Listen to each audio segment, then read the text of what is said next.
our first book is one of my childhood favorites, and it is called PJ the Spoiled Bunny. Hi, Janie. Thank you. PJ Funny Bunny was a spoiled bunny.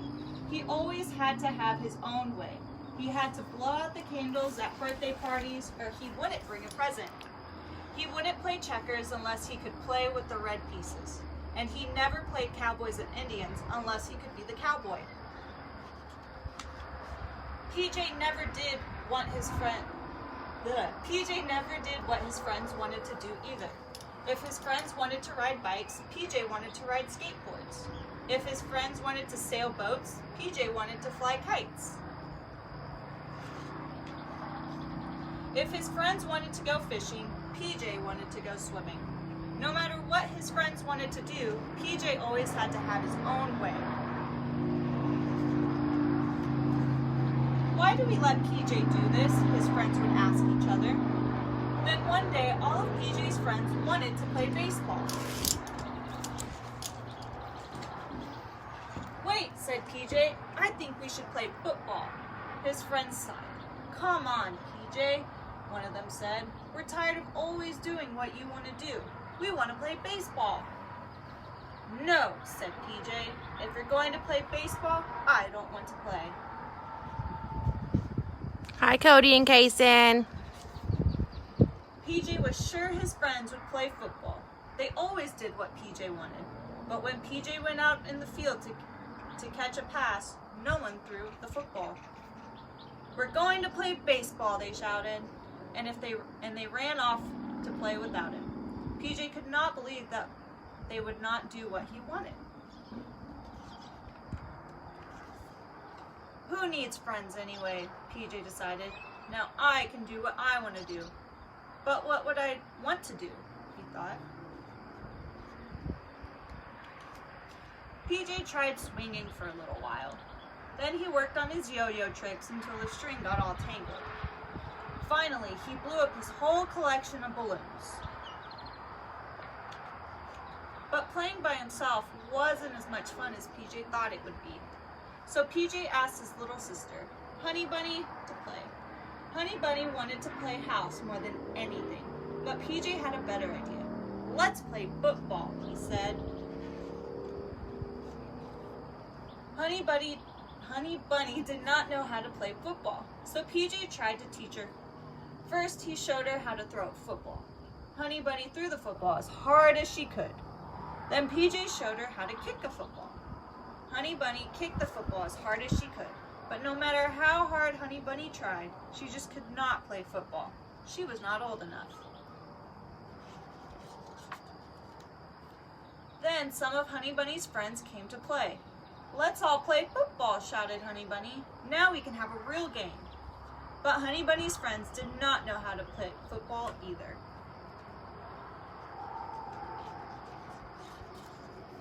Playing football with his little sister and her friends was not as much fun for PJ. So PJ went to see what his friends were doing. He was surprised to find that they were still playing baseball. PJ watched for a very long time from behind a tree. He did not know that his friends could have so much fun without him. Then one of PJ's friends saw him behind the tree. Come on, PJ, he shouted. We need someone to play outfield. PJ wanted to pitch more than anything, but he didn't say a word. After all, he couldn't always have his own way. He was just happy to be playing with his friends again. Aww. The end. So I'm going to show you all a little bit around this platform. We've got a big view of an open field, and then this is our horse pens, and you can kind of see some of them. They're coming out from their morning nap. They were hiding a little bit ago. We've got I think 10 horses currently out here, and then the other ones are having sleepovers at one of our friends' houses. So getting to eat all the grass they want. So this is the top, or the I guess the first platform, first level of our high ropes course, and then you come up here, and we were up there. That's why we were a little late. It was too windy up there, but It goes down into a zip line, and then we've also got a giant swing. I think she's ready for another book. We want to thank everybody for supporting us yesterday in San Angelo Gives. We passed our goal, and we made a stretch goal, and it was super stretchy to get to 30,000, and we almost made it. We were about 2,000 shy. So we appreciate everybody's support. Alright, next book is called King Henry He Ate. It's actually on the side, but Farmer John had a problem. His old mare just died. Poor Sue was the one horse his kids loved to ride. Oh, how they'd miss her. But now they were grieving, because Sue picked a mighty bad time to be leaving. John's little son, Tommy, was soon to turn 5. Next day at his party, his friends would arrive. All dressed up like cowboys to ride on old Sue and sing happy birthday. Now what would they do? John thought for a minute, then said to Tom's mother, "Let's go to the auction and look for another. Maybe we'll find a nice pony or horse that is gentle to ride and that likes kids, of course." Hey, Kathy and Shirley. So they headed for town with the trailer and truck and 16 crossed fingers, all wishing them luck. Now an auction's a place like the market or store where people bring things they don't need anymore. An animal auction sells chickens and cows, horses and ponies, piglets and sows.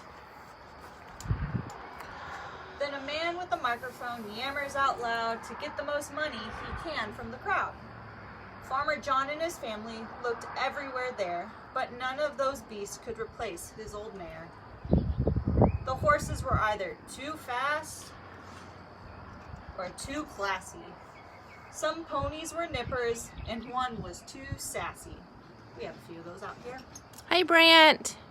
It looked like Tom's party would be pretty glum when his sister, Melissa, yelled, "Everyone come! I found what we're after. Quick, check out this fellow. He seems to like kids, and he's quiet and mellow. He isn't a horse, and he's sure not a pony. His ears are too long, and his body's too bony."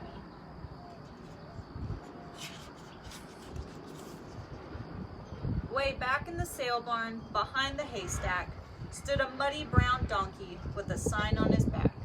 The letters were painted on dripping and crude. The message was simple: just sell for dog food. Well, that's awful. The family grew silent. The older ones knew that sign meant the donkey would soon be pet stew. Oh, this got really dark. Yeah, it did. Sorry.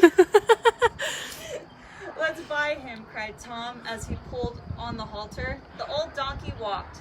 Then he started to falter. "Oh no," said the farmer. "This one isn't sound, and I've already dug a big hole in the ground." "Wait," said Melissa. "His legs are quite straight, but I wonder how long it has been since he's 8. I'll admit, he is skinny and very old too, but I think he can carry kids, good as old Sue." Farmer John checked him over from north end to south. His belly was empty, and so was his mouth. Not a tooth in his head. Why, no wonder he's thinner. All right, take him home, and we'll fix him some dinner. Hey, Stephanie.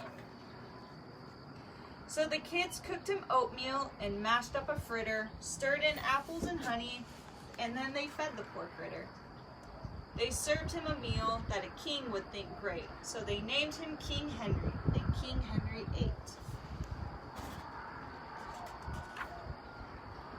Next morning at bath time, to all their delight, when the soap suds were rinsed off, King Henry was white. Aww. "He'll be great for the party," said Tommy, still glowing. "But what can we do about all those ribs showing?" "No problem," said Mom, giving Henry a hug. "We'll cover those bones with my new kitchen rug." And right in the midst of their planning and striving, their farm road grew dusty. The guests were arriving.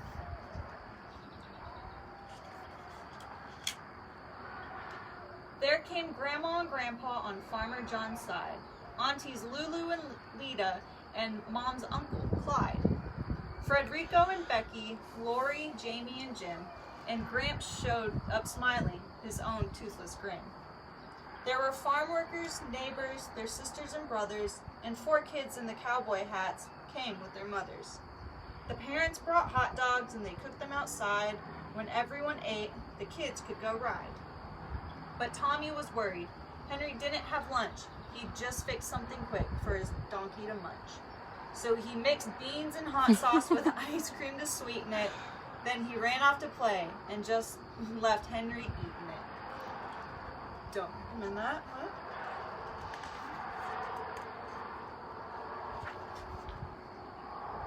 When it came time for riding, the cowboys were ready, but Henry felt bloated. His eyelids were sweaty. The kids began piling on old Henry's back. Tommy was sitting between Clem and Zach. His dad saw him frown and asked Tom, "What's the matter?" "Gee, I don't know, Dad. It's just Henry seems fatter." The donkey's poor insides continued to bubble. His stomach kept swelling. He feared there'd be trouble. But he carried those riders packed tight in a row. He knew he could make it if he'd just go slow. All the spectators lined up alongside of the road and waved as King Henry inched off with his load. "That critter's so slow," someone said kinda scorny. "I bet they won't make it back here until morning." Henry's step became painful, but he held it inside. It would just take all his strength just to finish this ride. His belly was huge and his back was so loaded. Then somebody spurred him and Henry exploded. Whoosh came a blast as it jetted outside him. Whee! Squealed the kids as they clung on to ride him. "Hooray!" yelled Melissa as they rocketed past her. Farmer John hollered, "Whoa!" but the boys shouted faster. Now Gramps, who was slurping his own mushy dinner, saw Henry fly by and raved, "That one's a winner." They circled the pasture a foot from the ground. Henry steered with his ears and he turned them around. But just when they started to make one more pass, Henry's belly ache left him. He'd run out of gas. Folks were laughing and cheering when all of them landed. Hatless and windblown, again they demanded. "That's all," said the farmer. "Poor Henry is beat. Now we've got presents to open and goodies to eat."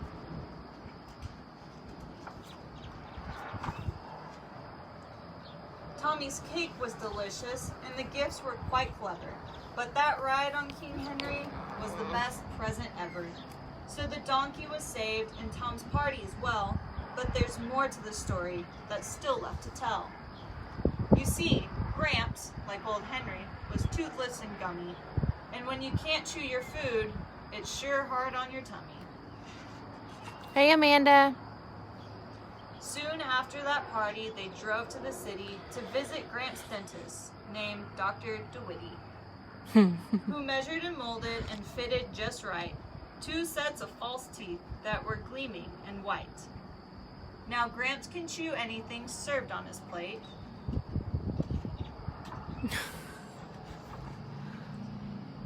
And as for King Henry, well, King Henry, he ate everything except beans. I would agree with that. The end. That was cute. Let's see. My bag of beans. This kneeling business is uncomfortable. Ooh. Okay, I think we have time for one more. This one is called The Teacher from the Black Lagoon. For kids out there who are like around 1st grade, 2nd grade, these are probably like the best books ever to read, the Black Lagoon books. If I say so myself. Just saying. Teacher from the Black Lagoon. I heard Mr. Smith has dandruff and warts, and Mrs. Jones has a whip and a wig. Oh, okay. But Mrs. Green is supposed to be a real monster. Oh my, I have her, Mrs. Green, room 109. What a bummer. I sit at a desk, I fold my hands, I close my eyes. I'm too young to die. Suddenly, a shadow covers the door. It opens.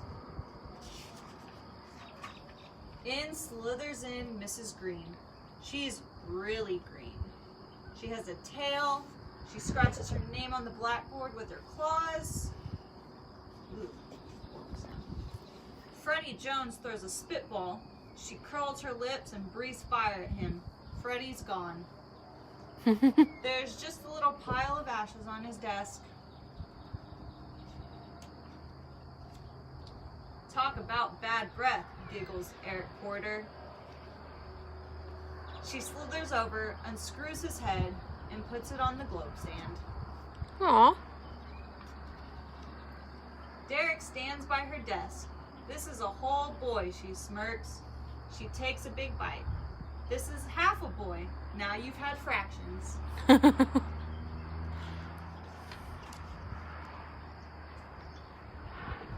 Doris Boodle cracks her gum. Mrs. Green swallows her in one gulp. No chewing in class, she smiles. Mr. Bender, the principal, sticks his head in. Keep up the good work. He nods and closes the door. I wish I could get sent to the principal's office. Let's call the roll, cackles Mrs. Green. Freddie Jones is absent. Derek Bloom is half here. Eric Porter is here and there. Doris Boodle is digesting.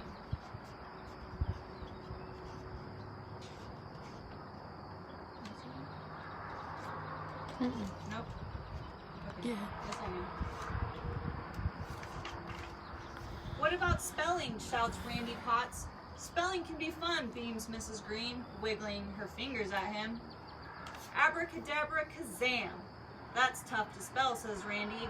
Suddenly, there's a flash of light, a puff of smoke, and Randy's a frog. Penny Weber raises her hand. Can I go to the nurse, she whines. What's wrong, Mrs. Green? Asks Mrs. Green. I have a huge headache, says Penny. Mrs. Green wriggles her fingers. There's another flash of light, and Penny's head is the size of a pin. Better? Asks Mrs. Green. Now it's nap time. Everyone who still has one, put your head on your desk. I hope I make it to recess. Sweet dreams, she cackles as I close my eyes. Suddenly, the bell rings. I wake up. There's a pretty woman writing her name on the blackboard. She has real skin and no tail. I'm Mrs. Green, your teacher, she smiles. I jump out of my chair, run up, and hug her. Well, thank you, she says. I'm glad to be here. Not as glad as I am. Yet. I think that's all for today. Is that right? Yeah. Well, I'm going to show y'all one more time so y'all can see our course. This is the first platform, first level. And down there is a cargo net. That's what we would climb up if y'all were participating. And you'd walk all the way over here across these cables. You'd go up this ladder. We've got a platform up there. And then you walk across these boards and then go to the next platform, and then you have to dodge those logs. And then you zip line down and we catch you, kind of. And then we also have a giant swing you can kind of see over there by the outdoor arena. And then this is our horse pens. The horses are actually out Oh, now. the horses are out now from their morning nap. You can see, looks like 4 or 5 of them. Let's see. Can't zoom in on a live video, but they're out there eating their hay. So thank y'all for watching. Thank you for your support yesterday, and we will see you next Wednesday at 10 o'clock. Bye.